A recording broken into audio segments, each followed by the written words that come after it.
भारत में आर्थिक नियोजन की असफलताएं। भारत योजनाबद्ध विकास की लंबी यात्रा पूरी कर चुका है और योजनाबद्ध के 7 दशकों में 12 पंचवर्षीय योजना, 6 एक वर्ष की वार्षिक योजना और वर्तमान में 13वीं पंचवर्षीय योजना क्रियान्वयन में है।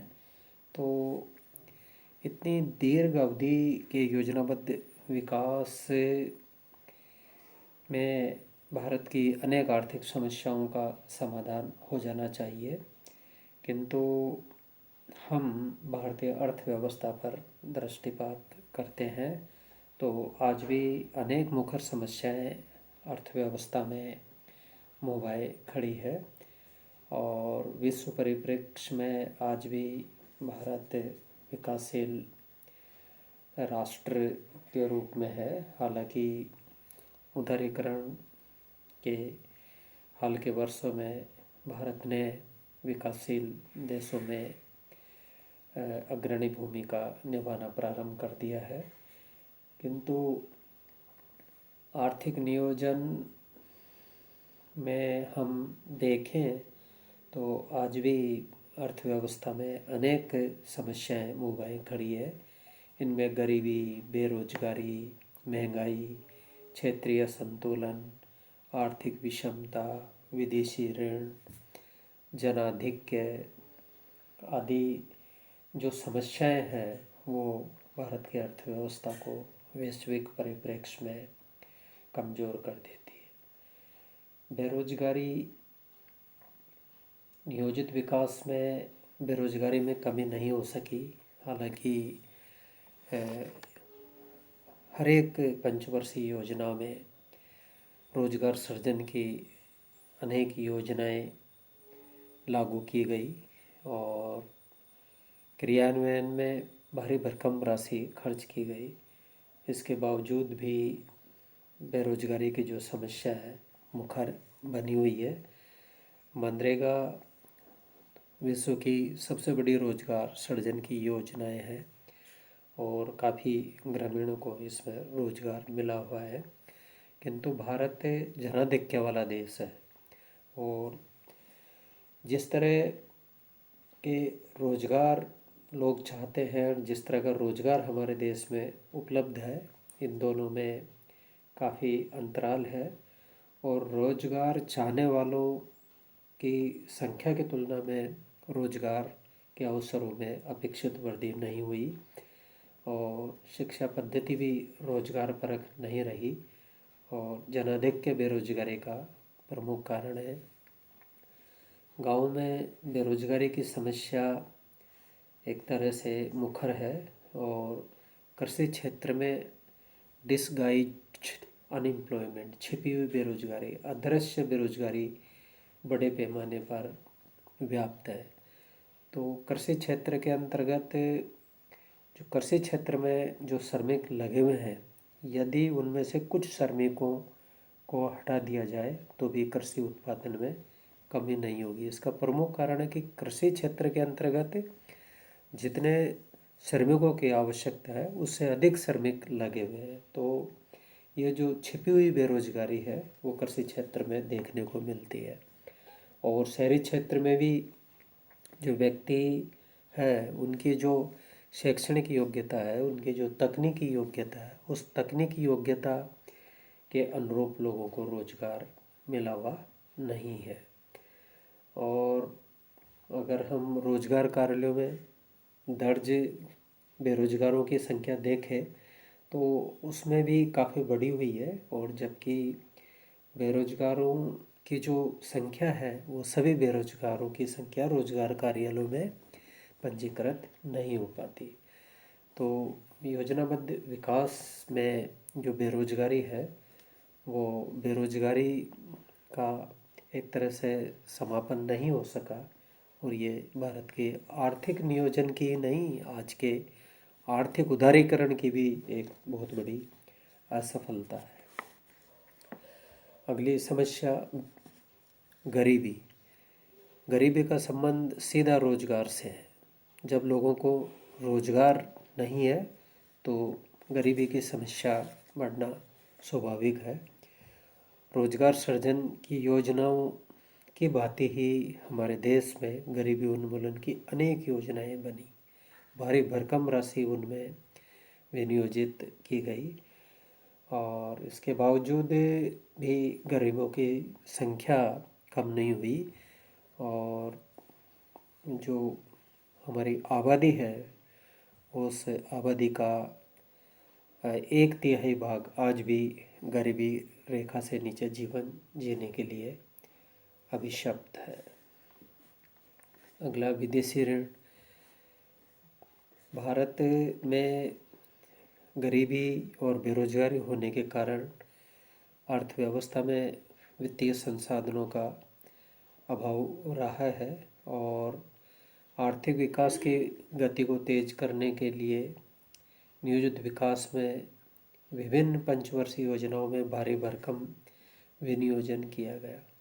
तो वित्तीय संसाधनों के अभाव में योजनाओं की वित्त पूर्ति के लिए बड़ी भारी मात्रा में विदेशों से ऋण लेना पड़ा और भारत आज दुनिया के प्रमुख ऋणी देशों में है। और विदेशी ऋण सकल घरेलू उत्पाद के एक निश्चित प्रतिशत तक ही सीमित रहना चाहिए, किंतु भारत में विदेशी ऋण का भारी बोझ है। ऋण पर ब्याज और मूलधन अदायगी अनेक बार कर्ज लेने के लिए भी कर्ज लेना पड़ता है और जब विदेशी ऋण लेते हैं तो ऋणदाता देश से कई बार ऋण के साथ उस देश के द्वारा थोपी जाने वाली प्रतिकूल शर्तों का भी सामना करना पड़ता है। राजकोषीय घाटा। राजकोषीय घाटा भी अर्थव्यवस्था की और विशेषकर नियोजन काल की एक बड़ी विफलता है। राजस्व घाटा और राजकोषीय घाटा दोनों को सीमित रखने का, सकल घरेलू उत्पाद के प्रतिशत के रूप में सीमित रखने का लक्ष्य निर्धारित किया गया और राजस्व घाटे को तो शून्य लक्ष्य रखा गया, किंतु विभिन्न बजटों का यदि हम अवलोकन करते हैं केंद्रीय बजटों का, तो जो राजकोषीय घाटा है वो आज भी अधिक बना हुआ है और राजकोषीय घाटे के कारण अर्थव्यवस्था में मुद्रास्फीति की समस्या मुखर हुई है। और जब मुद्रास्फीति एक तरह से मुद्रास्फीति में जब उफान आता है, अर्थव्यवस्था में समय समय पर उफान आया और अर्थव्यवस्था में जब एक तरह से महंगाई अधिक होती है तो महंगाई का जो सबसे अधिक असर होता है वो गरीब तबकों पर पड़ता है। गरीब की जो भोजन की थाली है वो बहुत महंगी हो जाती है। दाल और उसके लिए जो एक तरह से न्यूनतम कैलोरी है वो बढ़ती महंगाई के कारण आम लोगों को एक तरह से नहीं मिल पाती और जब महंगाई बढ़ती है तो महंगाई का असर विकास पर पड़ता है और मध्यम वर्ग के तक का जो घरेलू बजट है वो एक तरह से प्रभावित होता है। तो मुद्रास्फीति हमेशा अर्थव्यवस्था की मुखर समस्या बनी हुई है। थोक मूल्य सूचकांक आधारित मुद्रास्फीति और उपभोक्ता मूल्य सूचकांक की स्फीति सदैव अर्थव्यवस्था को प्रभावित करती रहती है। जनाधिक्य। पंचवर्षीय योजनाओं में पूरे 7 दशकों के दौरान विगत में परिवार नियोजन और आज परिवार कल्याण कार्यक्रम चलाया जा रहा है और परिवार कल्याण कार्यक्रम के बावजूद भी जो जनसंख्या से संबंधित जो समांक है, जन्म दर है, उसमें जितनी कमी होनी चाहिए थी उतनी कमी नहीं हुई और जनाधिक्य का एक कारण इसमें का प्रमुख जो कारण है वो एक तरह से निरक्षरता भी है। और जब जनाधिक्य बढ़ता है तो देश के जो संसाधन है, देश का जो खाद्यान्न उत्पादन है, तो वो सीमित नज़र आने लगते हैं। और जनाधिक्य के कारणों में शिक्षा का अभाव, परंपरावादी दृष्टिकोण, निर्धनता, सामाजिक सुरक्षा का अभाव, ये प्रमुख कारण रहे हैं। देश में वित्तीय संसाधनों का अभाव है। विकासमूलक योजनाओं का भी कई बार कारगर क्रियान्वयन नहीं हो पाया। देश में प्राकृतिक संसाधनों का अभाव नहीं है।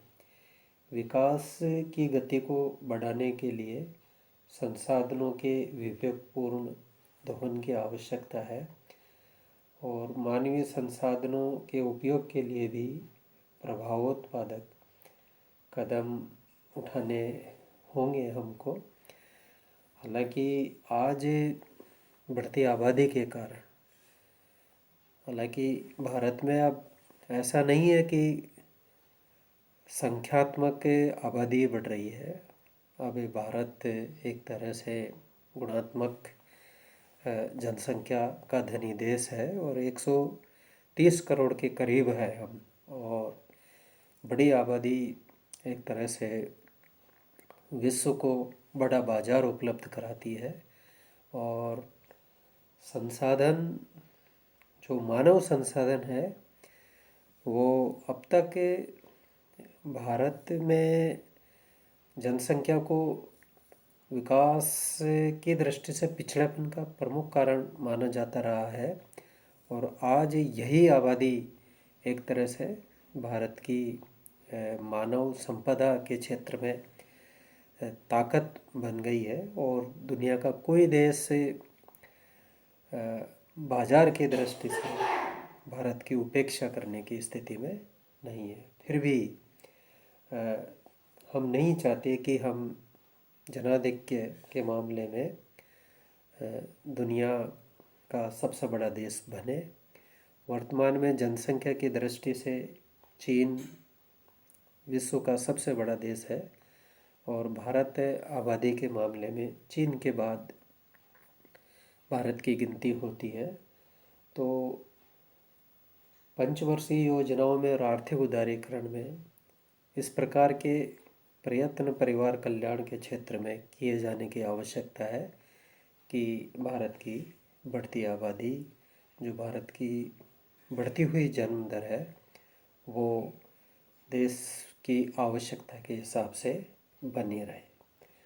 तो योजनाबद्ध विकास के कारण भारत ने काफ़ी उपलब्धियां अर्जित की और उदारीकरण में भी योजनाबद्ध विकास की महत्ता बनी हुई है। और आने वाले वर्षों में भी आर्थिक नियोजन की महत्ता बनी रहेगी। किंतु इसके साथ अर्थव्यवस्था के अंतर्गत जो गरीबी, बेरोजगारी, क्षेत्रीय विषमता, आर्थिक विषमता, बढ़ता विदेशी ऋण, महंगाई, तो ये जो कारण है, इनके निदान के लिए जो अर्थव्यवस्था की जो व्यूहरचना है, उदारीकरण की जो व्यूहरचना है, हमारे नियोजन की जो व्यूहरचना है, इन समस्याओं पर समाधान पाने के जो एक तरह से जो व्यूहरचना है, उनको प्रमुखता से सम्मिलित किए जाने की आवश्यकता है।